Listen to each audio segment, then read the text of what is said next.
So, Charlie, do you accept the View's apology? I mean, regardless of whether or not I accept it, the question is, do our students accept it? That's really what's at heart here. They went after our 5,000 students at our event there of high school and college kids. And look, I get attacked all the time.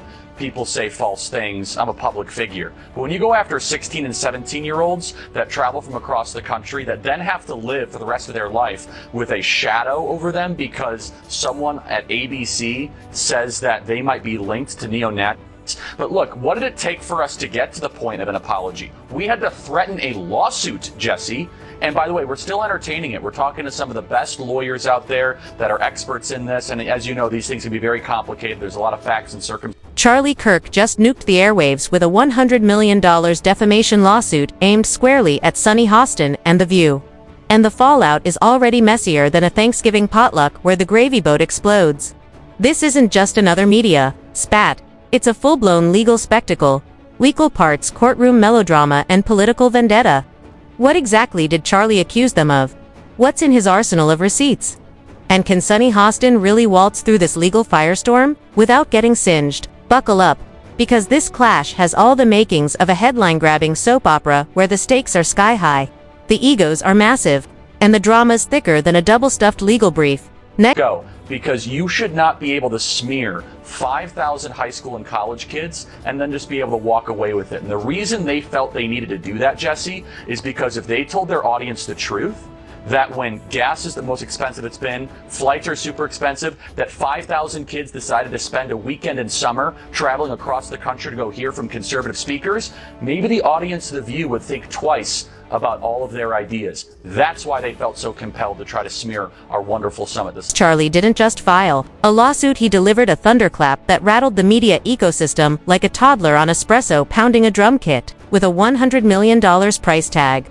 Kirk didn't just suggest wrongdoing, he screamed it from the rooftops with the kind of intensity usually reserved for season finales. And of all targets, he chose The View, that daytime drama factory known for spicy debates and sass-fueled dog piles. It's not just a legal action, it's a cultural gut punch. When someone throws that much cash behind a lawsuit, it's not about being a little upset, it's about burning the whole circus tent down while the clowns are still juggling. Kirk's not just mad. He's mad and he's lawyering up like he's auditioning for a Netflix courtroom thriller. Kirk took issue with this depiction of his organization. Kirk maintains that Turning Point USA is not affiliated with anti-Semitism or white supremacists. In a strongly worded tweet, the 28-year-old stated, "Talking to lawyers, many think we have a strong case. You cannot smear minors and get away with it. It impacts them for the rest of their life. Hashtag sue the View." That's when TPUSA went all in.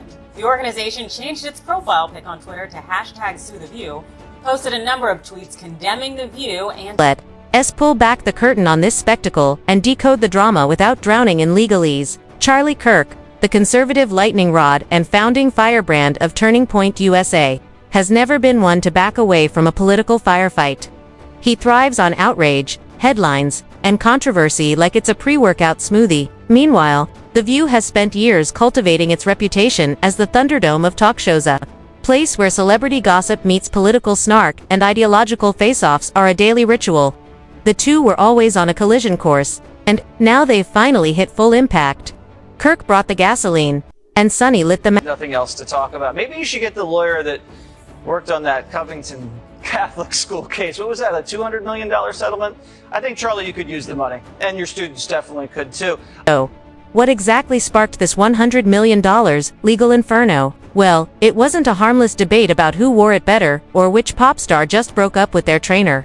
No, it was a verbal blitz from Sunny Hostin, attorney by training and courtroom drama queen by instinct, who allegedly hurled some barbed accusations at Kirk and his organization. According to the lawsuit, The View cast Kirk's Turning Point USA as a peddler of disinformation and a puppet master of political chaos.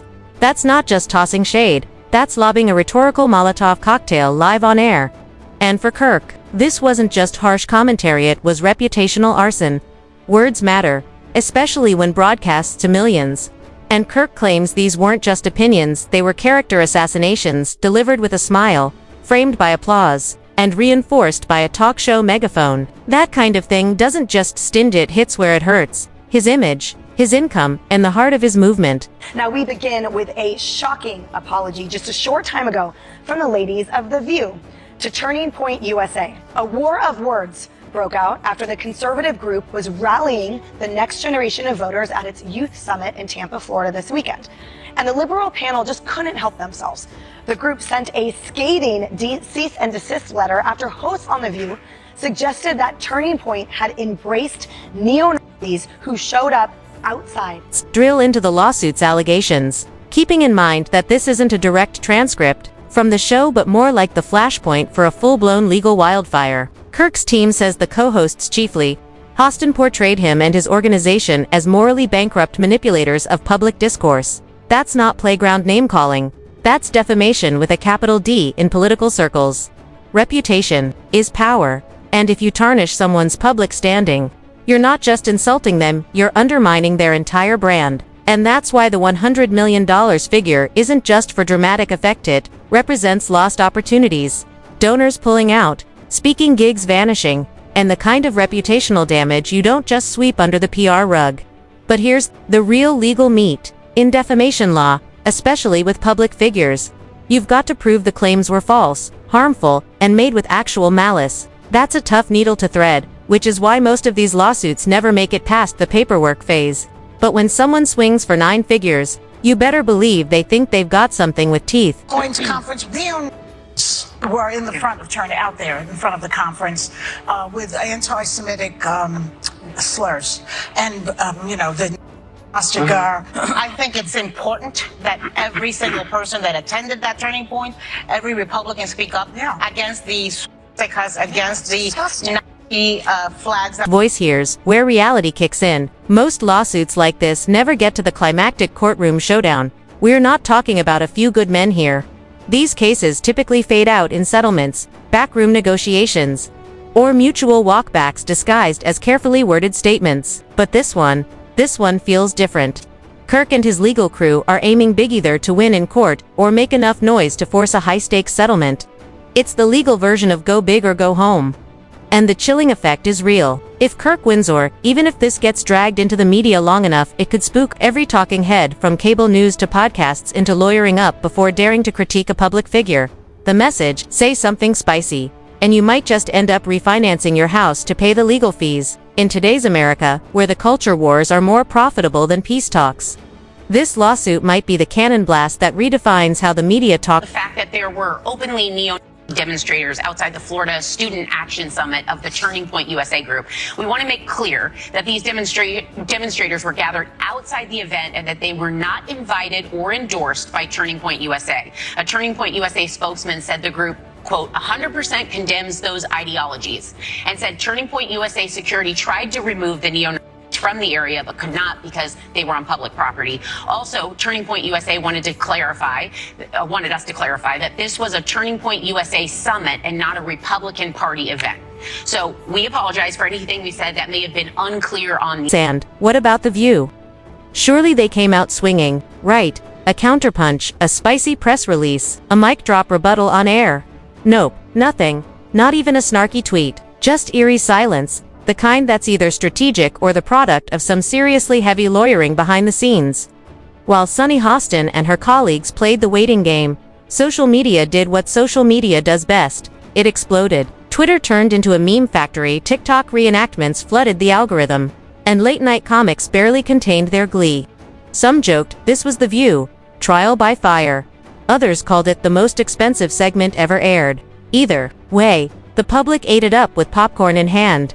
Meanwhile, the lawsuit looms like a storm cloud over ABC Studios. Whether they're hoping it fizzles or bracing for war, one thing is clear: silence may not save them from the court of public opinion. Next. Welcome back. In Monday's conversation about Turning Point USA, I put the young people at the conference in the same category as the protesters outside. And I don't like it when people make assumptions about me. And it's not any better when I make assumptions about other people, which I did. So, my bad.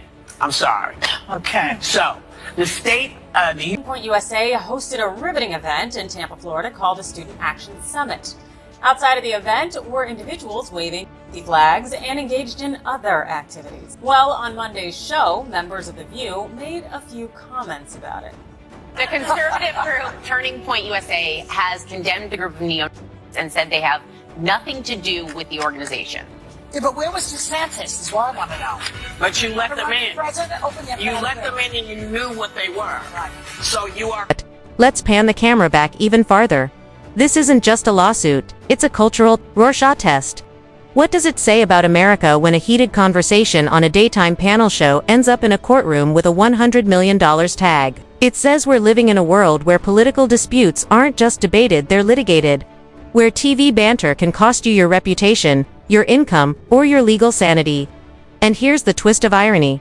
Lawsuits like these don't just punish speech, they muzzle it. When every joke, jab, or jabbering hot take could cost you millions, people stop talking. Or worse, they turn up the drama to 11, chasing viral moments and legal threats in equal measure. It's not just about protecting reputations anymore, it's about weaponizing them. So the real question isn't whether Kirk's suit will win, it's whether this is the beginning of a new kind of cultural combat. One where the First Amendment gets cross-examined every time someone feels slighted on livetv.net. Gross elitism and her complete out-of-touch nature with respect to the rest of the world. Sunny Hostin goes on The View and decides now would be a great time to dump all over the so-called uneducated. What we did not have is white women who voted about 52%, right, for Donald Trump. Uneducated white women, is my understanding. You have Latino men, actually, voting more for him. And you have, and black men was not the story. We're not the story here because they voted almost 80% for the vice president. Right. Just because you didn't go to college doesn't mean you're stupid, and it doesn't mean that you don't have wisdom. You can go to college and get a bunch of irrelevant facts about how men can allegedly give birth or whatever they What we're witnessing isn't a trial, it's a theatrical production dressed in legal robes. It's the intersection of politics, media, ego, and the high-stakes business of outrage. At the center of it all, Kirk's allegation that The View crossed the line, going from criticism to defamation. And that line, in today's climate, is razor-thin.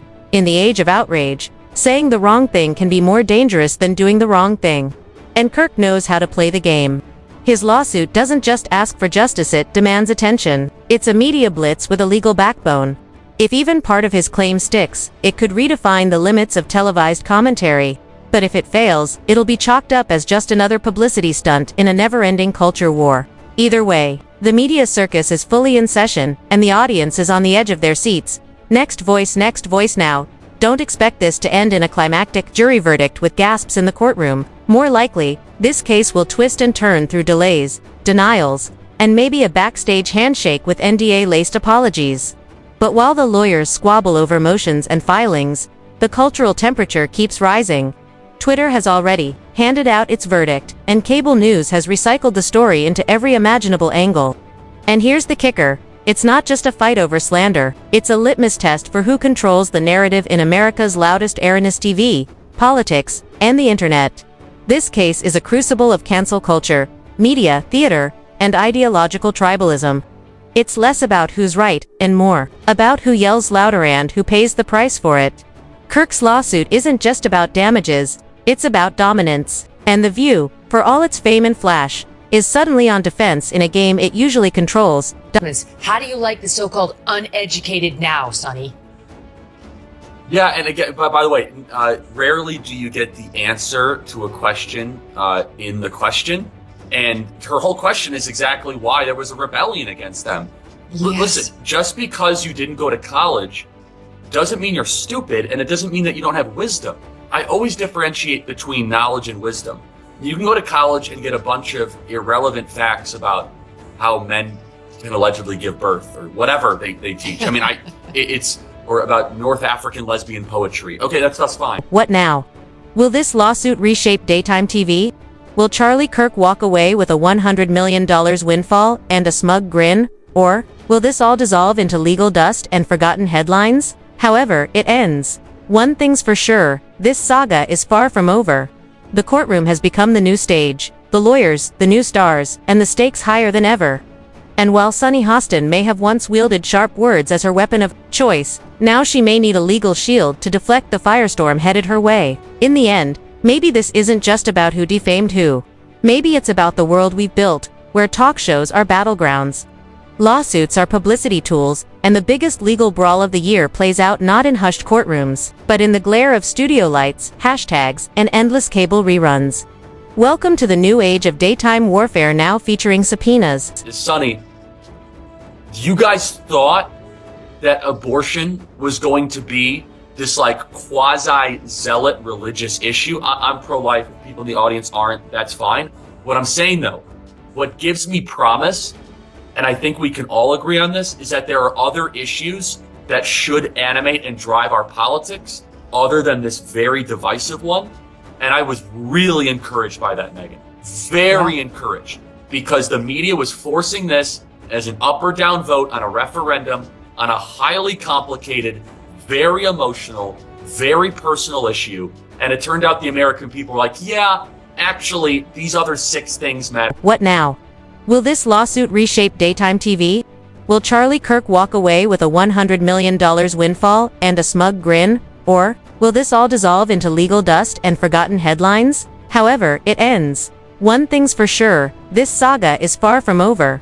The courtroom has become the new stage, the lawyers, the new stars, and the stakes higher than ever.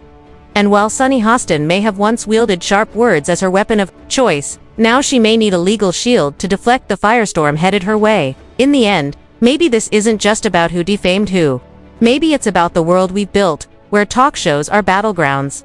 Lawsuits are publicity tools, and the biggest legal brawl of the year plays out not in hushed courtrooms, but in the glare of studio lights, hashtags, and endless cable reruns. Welcome to the new age of daytime warfare, now featuring subpoenas.